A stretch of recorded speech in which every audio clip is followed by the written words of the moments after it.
Discernment. Here is a lesson in steps to knowledge that concentrates on the idea: the quality of my relationships determines the quality of my life. Spend some time now and consider this idea. As you think about it, do not only think of the people with whom you are now engaged in relationship.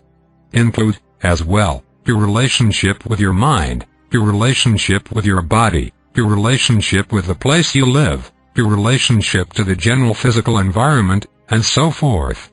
If you do this honestly, without trying to exclude anything, you will see that everything is included in this idea, and that this idea applies to all aspects of your life. If you have been out in the world a little bit and have become somewhat observant of others, you will indeed begin to see the utter truth of this statement. So, where's the best place to investigate the quality of your relationships?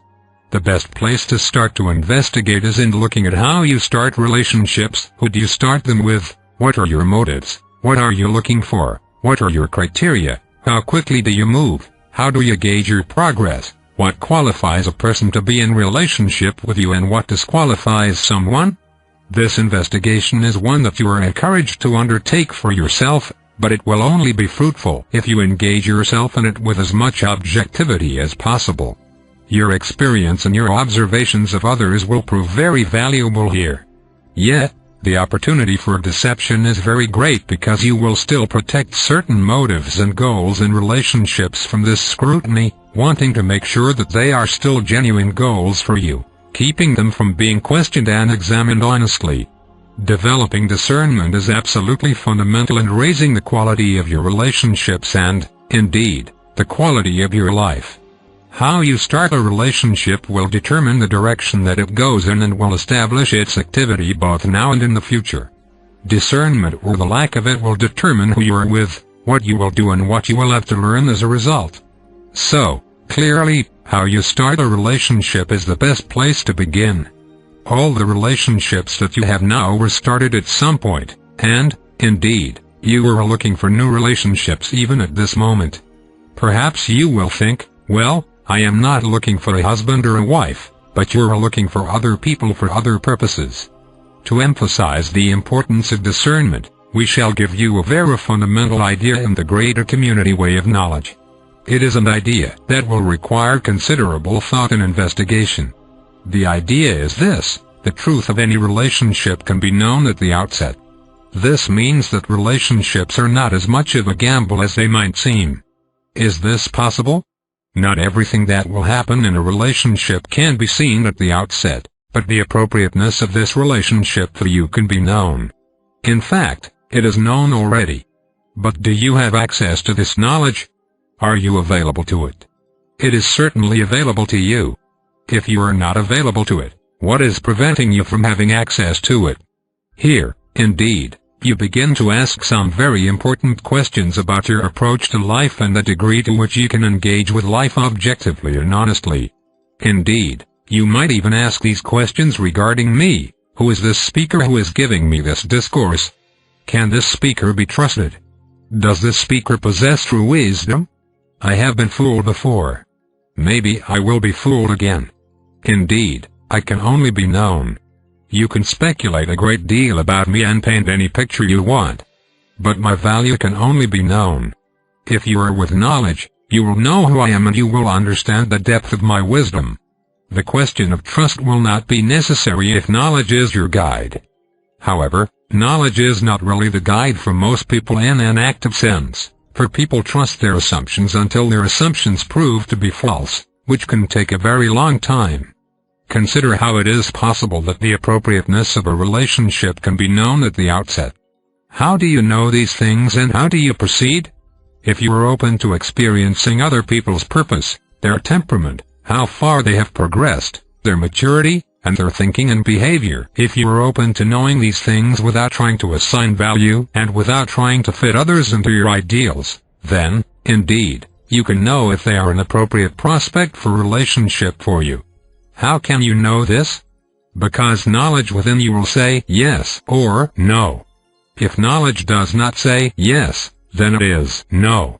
No can mean that this person is not appropriate, or it can mean that you must wait and not become engaged. No can also mean look away or pass on by. Here you must look beyond all appearances and not be swayed by charm, beauty, wealth, power and all the allurements that trap people. Here you look without bitterness and without distrust. You are just open. To have this openness, you must learn over time to have no illusions about yourself. You must not live according to cherished ideas or grand images. You must become a person who is simple, direct, open and discerning, a man or woman of knowledge. You see, at this moment you do not yet have this discernment. How I can say this about you, you ask? He doesn't even know me. How can he say this about me? I can say this because true discernment is rare in the world. It is only cultivated in a mind that has shed its illusions, that is living with life as it is, and that is adhering to a greater power that includes what is seen and transcends what is seen as well. Discernment is not asking the right questions or having the right checklist. It is the ability to know. It is the ability to experience another, not critically but directly. It is the ability to restrain yourself until the moment of action is called for, however long that may be. If you are without illusions about yourself, then you will be without illusions about others. Discernment, then, is the product of a great development. This great development must occur for discernment to have a real foundation and to be truly effective in life. The great development is called the way of knowledge. Here you regain the true mind and with it, the true life. Let me give you an example. If you interact with someone and they charm you, confuse you, intrigue you or disappoint you, and you want to know them and comprehend them, how can this be achieved if you do not become engaged with them in any way? One of the first requirements here is that you cannot want anything from the situation. Whatever you want will determine the criteria that you will use. Even wanting knowledge can be deceptive here because you will try to think and act according to your ideas of what knowledge is and how knowledge would think or what knowledge would have you do. The essence of discernment is stillness. If you can be still with another, without trying to make them good or bad, or divine or evil, then you can begin to experience him or her very directly. This is why we teach the path of stillness. This produces the necessary condition of mind for knowledge to emerge. Indeed, we speak of stillness throughout our discourses and refer to it often. Many people think discernment is about becoming more critical, having higher standards, being more judgmental, being more careful, asking more questions or being more guarded about oneself and one's possessions. While it is true that as you become more discerning, you become more guarded, this is not the essence of what I am talking about. The essence of what I am talking about is the ability to experience others as they truly are, recognizing their higher qualities but also taking into account their position in life. This does not require a long analysis or a detailed study because a long analysis can only determine a person's thinking and behavior and may not at all account for his or her deeper aspects. Here you need to be present. Be still and you will know. This sounds so simple, and yet it requires a truly refined approach. There are some very fundamental questions that you can ask in the process of getting to know someone.